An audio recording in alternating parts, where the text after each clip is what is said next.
tan theta minus 2 tan theta minus pi by 4 ஆனது -7க்கும் 1க்கும் இடையில் எப்பெருமானத்தையும் எடுக்க முடியாது என்று காட்டலாம். சரிதானே? சரி, இப்ப நீ எனக்கு சொல்லணும், நீயே யோசி. இக்கோவை இக்கோவை இக்கோவை இப்ப வீட்டை பாருங்கோ, வீட்டை நீங்க 3 பிள்ளைகள் இருக்குன்னு வைப்போம். உங்கள்ட அது எங்க போட்டுது? அது அங்கே இப்படி போயிருக்கு. அப்படியே சொல்லிடணும். இல்ல, இந்த 2வது பிள்ளை இப்ப ஒரு பேர் இருக்குதானே, நிசாந்தன் வைப்பேன். சரியா? நல்ல பேர். சரியா? நிசாந்தன் எங்க போட்டான்? நிசாந்தன் இங்க போட்டான். அந்த ஒரு என்ன சொல்ற, ஒரு பேர் இருக்கிறபடியா டக்குன்னு சொல்றோம். என்னது அது? அதன்னு சொல்லாம என்னது, நிசாந்தன் அங்க போட்டான் தானே. அப்ப நீங்க சொல்லணும் நிசாந்தன் சார் அங்க போட்டாரு. சரியா? சரி, அப்ப இங்க பாத்தீங்கன்னு சொன்னா இவ்வளவு நேரம் என்னது, இக்கோவை. அது கிடையாது இக்கோவை. அப்ப ஒரு என்ன சொல்றது, ஒரு சொல்ல கொஞ்சம் கஷ்டமா கிடக்கு. அந்த ஒரு காரணத்தால் நான் என்ன செய்யறேன்னு சொன்னா, இவருக்கு ஒரு பேர் வைக்கிறேன். இப்ப சொல்லுங்க, நான் இவருக்கு பேர் வச்சுட்டேன். இப்ப என்னது, இப்ப அழகா? நான் அழகா இல்லை. சரியா?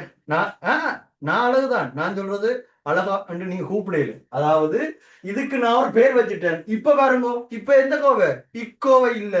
வையானது -1க்கும் -7க்கும் 1க்கும் இடையில் எப்பெருமானத்தையும் எடுக்காது. இதுதான் கேள்வி. சரி சரி, இதுக்கு பிறகு இந்த கேள்விக்கு நீங்க எப்படி யோசிக்க போறோம்னு பாருங்க. இதுக்கு பிறகு என்ன செய்யறது தெரியல.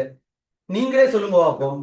இத பார்த்துட்டு இதுல உனக்கு என்ன செய்ய தெரியும்? அதாவது கேள்விக்கு என்ன செய்ய தெரியும் கேட்கல. இதுல பார்த்துட்டு என்ன செய்ய தெரியும்? அந்த தீட்டா மைனஸ் π/4க்கு விரிவெழுத தெரியும் தானே.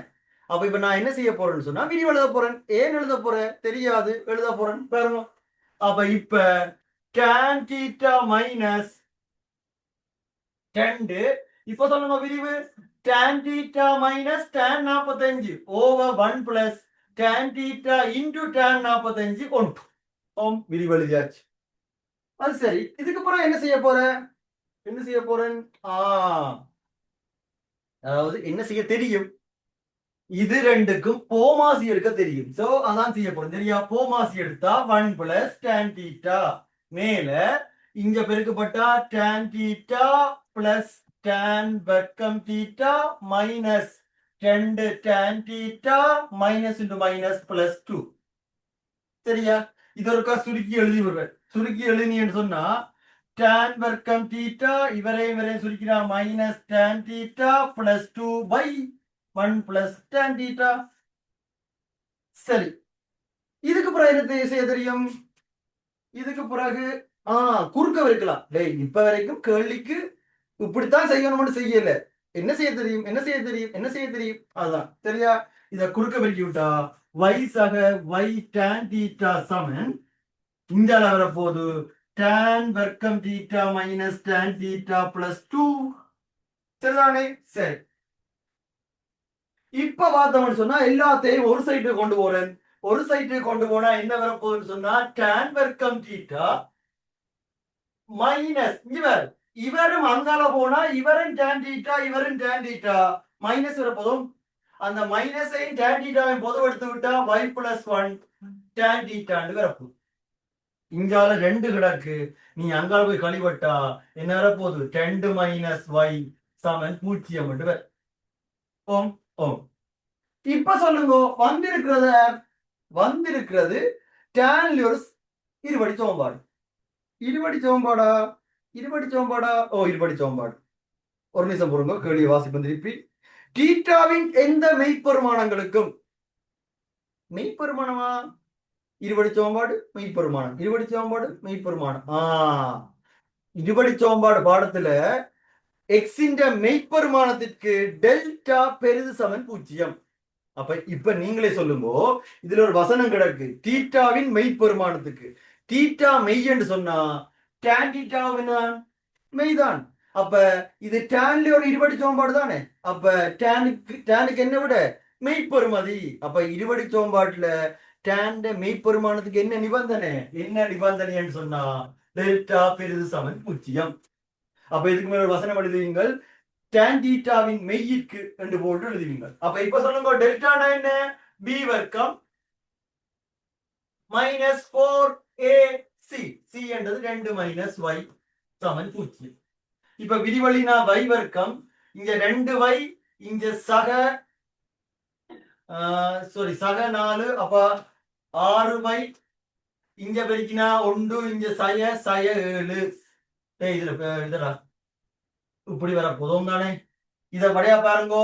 இத காரணிப்படுத்தினீங்கன்னு சொன்னா y மைனஸ் 7 1 பெருக்கினா -7 குறுக்க பெருக்கி கூட்டினாப்புல சரிதானே. இது மைனஸ் வரப்போம். அப்ப இப்ப சொல்லுங்க.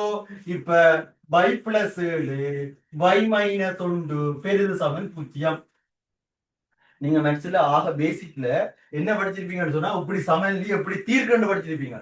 இப்ப நான் ஒரு ஈஸி வழி சொல்றேன். உனக்கு இந்த சமன்லியை தீர்க்க தெரியாட்டியும் ஒருக்கா சொல்லுங்க.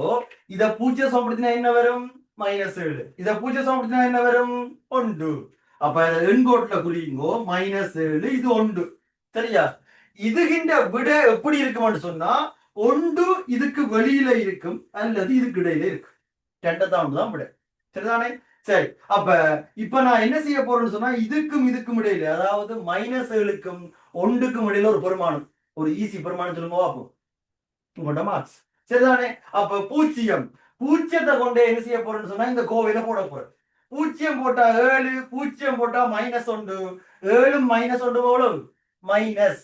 மைனஸ் என்றது 0த்தை விட பெருசோ? இல்ல. அப்ப இதுக்குள்ள ஒரு பெருமானம் போடைக்க பிழைக்குது. அப்ப இந்த கேள்விக்கு விட என்ன இல்ல? இதுக்குள்ள இல்ல. அப்ப y சிறிது -7 இதுக்கு இஞ்சால கேள்வியில சமன் சொன்னா விடையில சமன், அல்லது இதை விட பெருசு y பெரிது 1. ஓம் ஓம்.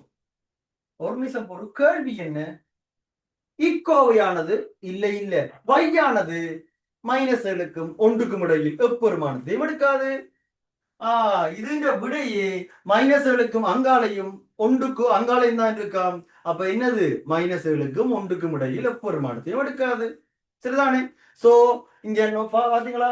இப்ப என்னது? இப்ப நாங்க இந்த கேள்விக்கு இப்படித்தான் செய்யணும் போயில இதை வச்சுக்கொண்டு என்ன செய்யலாம்? என்ன தெரியும்? என்ன தெரியும்?